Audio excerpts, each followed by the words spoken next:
What's up, guys? It's Jeff. I'm here with Granite and Wes with GBS. Who is GBS? We have to know. Well, we don't know what the company stands for, so that's a good start. But we're a distributor in the Canadian market and the U.S. market of premium hot food equipment and technical chilling equipment. So the brands are Angelo Poe and Affinox are our two U.S. brands currently, manufactured in Italy, and we're the de facto exclusive distributor for the Canadian and U.S. market. Canadian-U.S. market. So we've been doing this for about a year and a half in the U.S. market, so we're still kind of new, but we have some dirt under our fingernails as well, so we're not new to distribution across a very big landmass. 25 years. 25 years. I was going to ask how long you guys have been at it and doing this. Yeah, and the U.S. is exciting stuff. There's way more people, Bigger market. bigger opportunity. What are you finding is the ideal? Is Canada really with the food market, with what's going on in the food service today? You know, not a lot of us watching know the Canadian market that well. You know, where would you say it rates, you know, comparative to everybody else? Well, everything in the U.S. is bigger, right? You guys just do it bigger in the U.S.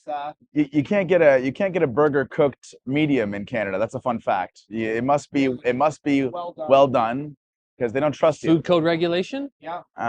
Yeah. So, but in terms of the Canadian market and the U.S. market, in terms of culinary innovation on the food equipment side, we're 6 years behind Europe. It's all pretty similar. Blast chilling technology and freezing technology is still in its infancy in the U.S., but combi oven technology is more ubiquitous. Retail grocers, hotels, big catering facilities have been implementing the technology for quite some time, and QSR is almost there. So it's exciting stuff. All right. You want to walk around the booth, show us what we got going on? Angelo Poe is a 100-year-old company out of Modena, Italy. These are boilerless combi ovens. So there's different kinds of combi ovens in the market, lots of different names. I won't mention the other guys. Angelo Poe has only ever done a boilerless unit. So what that means is we're creating steam organically. All the other guys have, let's picture like a pot of water on a stove. That's their boiler, right? Ours, picture like an empty saute pan. You've got the burner on full, right? At one point I can turn that burner off, save some energy, and then spritz some water in it and make steam right away.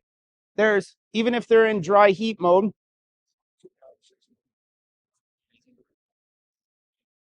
so even if they're in dry heat mode and they're just baking in convection, baking cookies, not using the steam, that boiler has to stay hot. So it's just wasting energy, wasting water. It has to purge the water out, refill. So it's just consuming, right? Ours, we're doing it organically, instantly, when we need it, when we want it, okay? A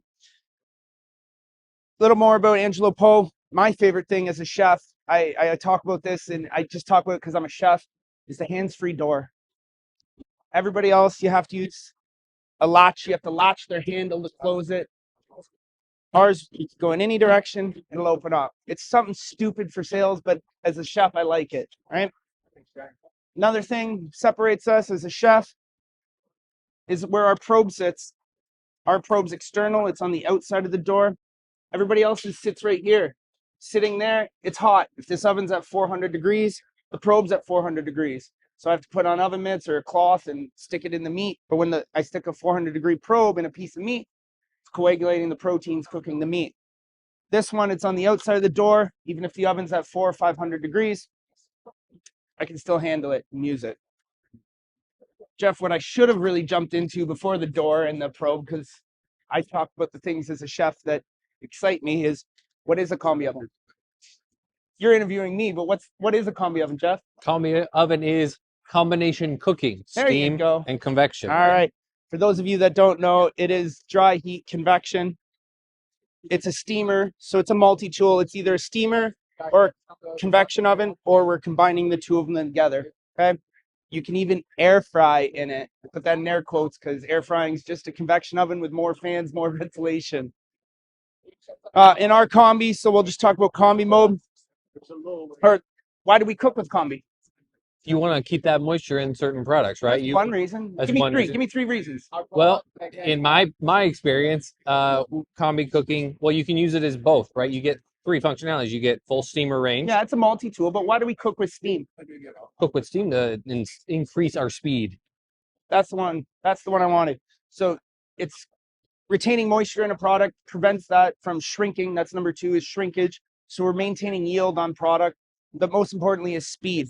So if I have this oven in dry heat and I crank it up to 500 degrees, I can reach in there. It's not going to burn me, right? Dry heat, I'm safe to reach in. But if I switch this over to steam, notice ours at 257, we're also under pressure. So steam's made at 212, I'm at 257. Even if this was at 212 and I open the door, steam comes out, it's going to burn me. Just the way thermodynamics works, moisture transfers heat faster. It's going to burn me at a lower temperature. So cooking in combi mode,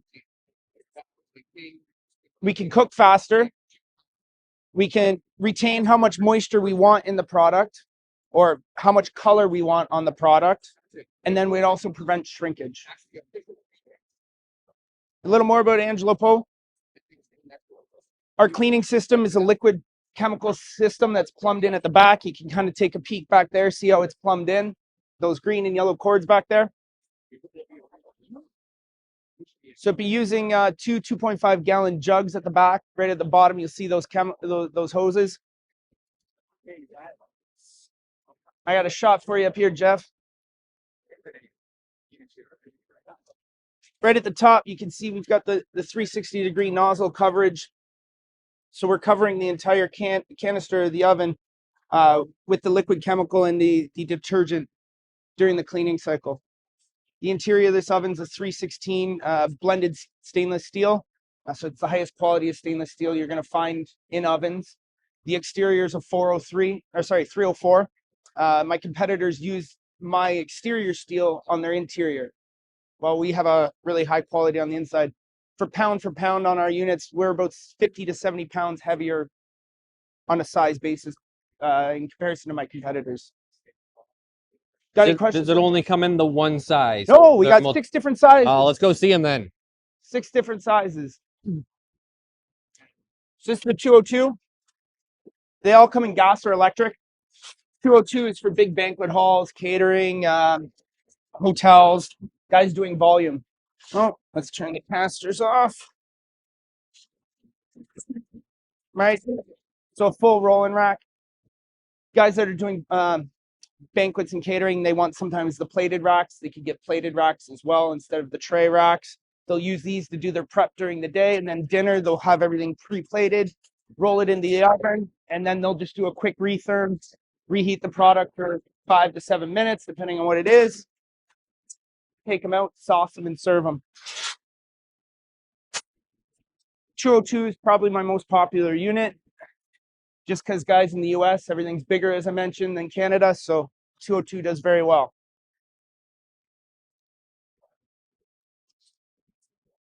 The one you saw back there was the FX82. The 82 is most popular in retail grocery for us. We double stack them. So they have 2 82s on top of each other.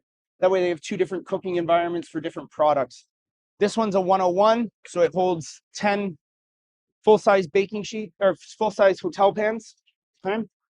The 82 and 202 hold full-size baking sheets, 18 by 26 baking sheets. And then lastly, the Compacto, the Practica, sorry.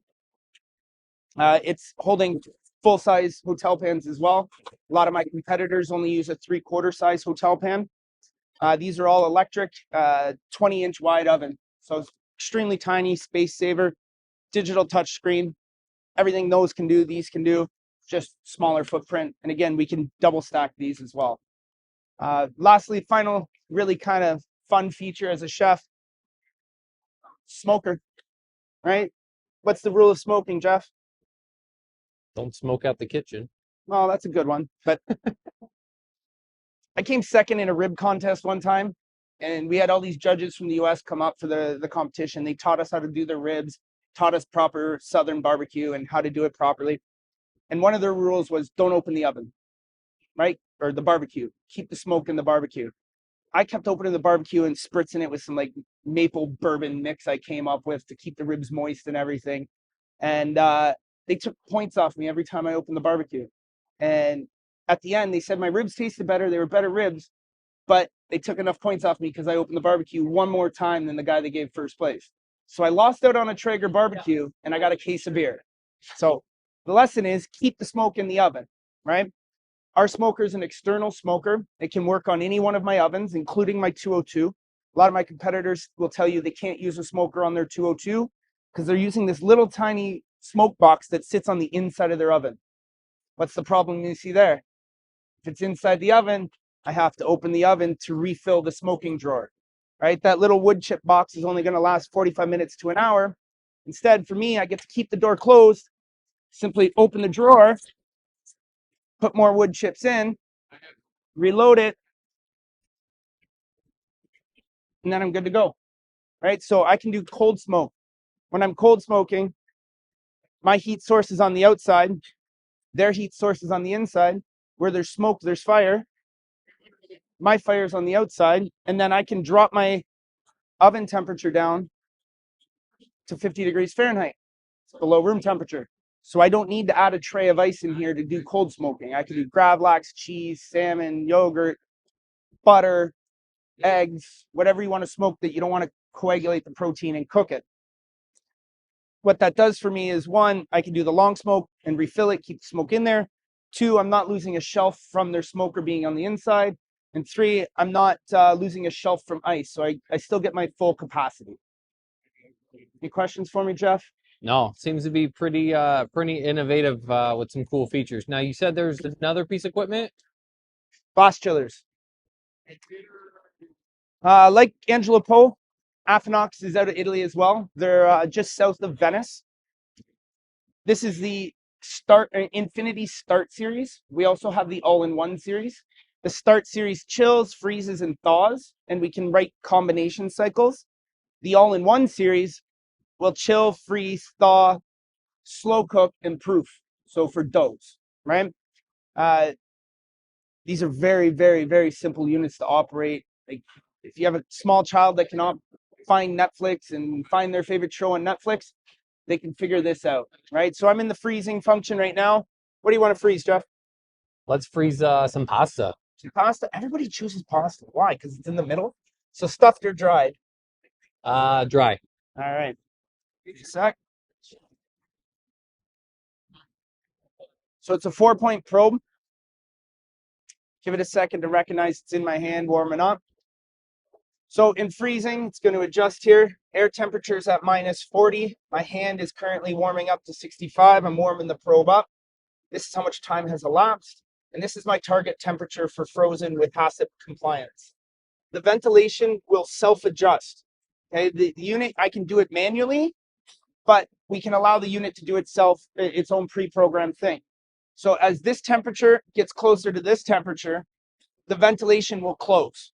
Right now, this temperature, the probe temp is going up. It's not cooling down. So what it's doing is it's keeping the vents open to get all that humidity and hot air out. One, to cool the chamber, but two, so that condensation doesn't fall on the product and cause all crystallization and start to damage the outside of your product. So as this temperature gets closer to -18, oh, touched it. As I get closer to -18, the -40 will go to -30 and then -20. Again, stopping it from over freezing the product, causing it to split. So if you wanted to do fruit and grapes or even the pasta, it's not over freezing and sucking the moisture out of the product. Okay? A few things you can see here. If we hit this button, it's showing me where the probe temperature is in 4 different points. Kind of technical and hard to understand. Hit this one, it's easier to understand. It's just showing me the numbers that are on that graph. It's a lot easier to read. This is more for technicians coming in, making sure everything's operating as it should. A few other features about it. We'll go over the simple stuff. It does have an heat extraction probe, so the probe will heat up to pull it out of a frozen product, because once you're frozen in there, if it's a piece of beef or a cake, you don't want to damage it. Just warm it up, pull it out. It is all HACCP compliant. All that data it's recording in the probe while it's doing it is being logged for up to 1.5 years with 10 cycles per day. They can go to export HACCP, plug in a USB stick, and as far as it goes with the health inspector, throw it in the parking lot and make them go get it. Not a big fan of them. Help if you're operators, you got a lot of staff turnover in kitchens. It's a problem everywhere in North America is staff turnover in kitchens.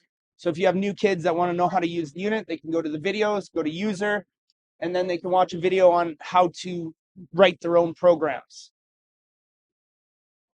There's also videos for this in service as well. So if there's a service technician that's never used the unit, doesn't understand how to do it, he doesn't know what the error code is, he can go into the service videos, find the error code that he's got, hit that video, learn how to troubleshoot that, right? So smart units, easy to use. Blast chillers they were really popular in the past and they kind of phased out. Now people are understanding why they need them in kitchens. Past 3 years, I've seen a lot of growth in that in both Canada and the US. They're really big in retail, like retail grocery stores understand why they need them. It's now the food service side of understanding the benefits of having the blast chiller. It's increasing their production because they're not waiting for things in their walk-in cooler to cool down. It's not creating that condensation and mildew in their walk-in cooler. So it's all self-contained in one spot, and they're doing it faster for production. I think I got you all there, Jeff. Okay, now I got some spinning mops. What the heck is going on here? Close. They're almost mop heads. So these are labor-saving tools. This is the GP8. They're glass polishers. These are designed to eliminate the breakage associated with hand polishing. Okay, so these are Riedel crystal. You can see how beautifully dried that is, right? When my glass comes out of the dishwasher and it's hot and wet, we'll do the GP5 right here. It's the little sister. This one's doing one at a time. Takes about 5 to 7 seconds of glass, right? Flip it over, do the base. What this is doing is it's designed to eliminate the breakage associated with hand polishing, right? A lot of servers, the workers comp after they break it, cut their hand open. It's expensive to break glassware over and over and over again. And no server is going to do 300 glasses an hour. Want to try it, Jeff? Oh, heck yeah. So straight down on the middle brush. Straight down on the Hold it like this. Okay. Straight down on the middle brush. All the way down. All the way down. 5, 7 seconds, and you're done. Wow. Incredible. And then the same for the base? So the base, you're going to do it like this. Look at that. Incredible. I wish I had one of these when I was in the kitchen, that's for sure. All right, so this one here is $1,500 USD, regular price. At the show, we're doing them for $825 for the next 2 weeks. So CPI.com. 3 different size units for the cutlery polisher. CDM Star, the CDM 6K, and CDM 12K. CDM Star is a countertop model. This one does 3,000 pieces of cutlery per hour. This one does 12,000. In the middle unit we don't have here today, it does 6,000 pieces of cutlery per hour. What I mean by that is when it comes out of your dishwasher, this is my mop dishwasher, comes out of the dishwasher and it's hot and wet, it goes straight into the unit. It's using a dehydrated corn granulate. We heat it up to 135 degrees. It's also using a UVC germicidal light to sterilize. So you can see it's circulating around. The fan would be blowing the granulate back in. It's going to come out dried, polished, water spot free, and no pun intended, but ready to roll. All your servers have to do is sort it and roll it. Any water spots? Look at that. That is clean. Labor saver. Why don't more restaurants have something like this in their A kitchen? lot do. Do they? A lot do, yeah. We've been doing these for 20 years. We're in Disneyland, the Pentagon, every hotel in Vegas, every casino in Vegas. Guys that are going through massive amounts of cutlery. And like I said earlier, everything's bigger in America. There, Jeff. Where do folks, if they want to learn more about any of these awesome products, where do they go? What do they do? So in Canada, it'd be gbscooks.com, and in the US is gbsamerica.com. Yeah, gbsamerica.com for the US, and gbscooks.com for Canada. Awesome.